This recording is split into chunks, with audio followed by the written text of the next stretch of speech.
আসসালামু আলাইকুম। Russia Ukraine যুদ্ধের সর্বশেষ আপডেট। অনেকেই মেসেজ দেন যে ভাই এটা নিয়ে আর কেন নিউজ করেন না। আসলে এই যুদ্ধ কি আদৌ শেষ হবে?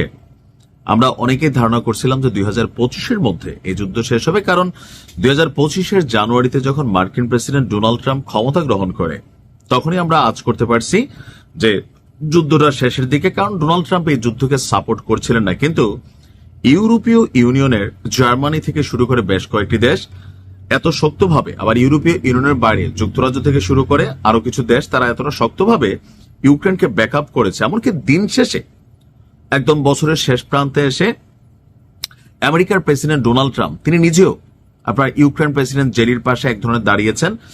সর্বশেষ যে যুদ্ধ বন্ধ করার জন্য যে শর্ত, সেখানেও কিন্তু রাশিয়ার জয়ের জায়গাটাই মেকশিওর হয়ে গেছিল, কিন্তু শেষ হয় নাই।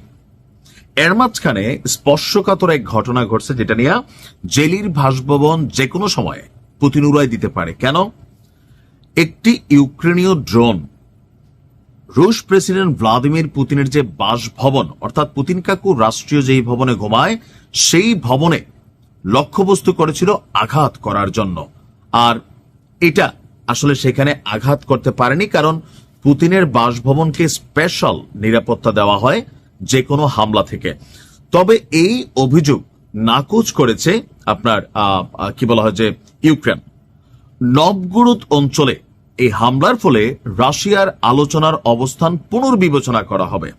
মানে রাশিয়া যেটা বুঝতে চাচ্ছে, তোমরা একদিকে শান্তি সংলাপ চাচ্ছ, অপরদিকে রাশিয়ার প্রেসিডেন্ট ভ্লাদিমির পুতিনকে তোমরা শেষ করে দেওয়ার পরিকল্পনা করতেছ, চেষ্টা চালাচ্ছ, হামলা চালাচ্ছ, আবার যুদ্ধ বন্ধের চিন্তা করতেছ। সুতরাং এটা এইখানে শেষ হবে না, নতুন করে আমরা আবার ভেবে দেখব, জানিয়েছে কে? আপনার পুতিন কাকুর রাইট হ্যান্ড সার্গেই ল্যাভরভ। তিনি বলছেন যে এই ঘটনায় সফলতা পায়নি ইউক্রেন, আর বড় ধরনের কোনো ক্ষয়ক্ষতি বা প্রাণহানিও ঘটাতে পারেনি। তবে প্রতিশোধমূলক হামলার জন্য রুশ সশস্ত্র বাহিনী লক্ষ্যবস্তু নির্বাচন করেছে। অর্থাৎ এই ঘটনার জেরে রাশিয়া বড় ধরনের একটা অভিযান চালাবে। এখন কোথায় চালাতে পারে? হতে পারে সেটা ইউক্রেন প্রেসিডেন্টের বাসভবন, হতে পারে আরো বিভিন্ন জায়গায়। তবে ইউক্রেন প্রেসিডেন্ট জেরি বলছেন যে এটা রাশিয়ার সম্পূর্ণ বানানো গল্প, অর্থাৎ গুজব। তো কেন এই গুজব? তার বক্তব্য, দাবি করা ঘটনাটি ঘটে তার আগের দিন, অর্থাৎ যখন ফ্লোরিডায় যুক্তরাষ্ট্রের প্রেসিডেন্ট ডোনাল্ড ট্রাম্পের সঙ্গে জেলি 3 ঘন্টা বৈঠক করছিল।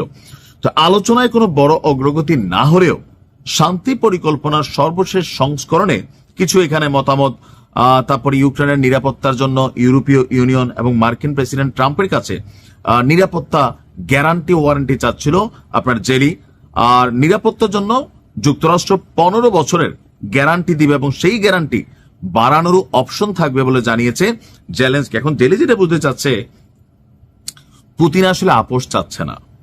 পুতিন নতুন সুতা ধইরা, উসিলা ধইরা জেলিরে শেষ করতে চাচ্ছে, অথবা ইউক্রেনকে বড়াইতে চাচ্ছে। আর এই জন্য এই ধরনের একটা স্পর্শকাতর অভিযোগ আনা হয়েছে আপনার ইউক্রেনের বিরুদ্ধে, যে পুতিনের বাসভবন লক্ষ্য করে তারা ড্রোন হামলা চালাইছে। আর যেমনি যেমনি হোক রাশিয়ার প্রতিরক্ষা মন্ত্রণালয় বা ডিপার্টমেন্টগুলা সেই হামলাটা ঠেকিয়ে দিয়েছে, কিন্তু জেলি যে মারতে চাইছে এটাকে রাশিয়া হালকাভাবে দেখছে না। আর এর জন্য তারা পাল্টা আক্রমণের জন্য জেলির বাসভবন থেকে শুরু করে যে কোনো রাজধানী কিয়েভ বা অত্যন্ত গুরুত্বপূর্ণ যে অঞ্চলগুলো আছে সেখানে বড় ধরনের একটা হামলা চালাবে।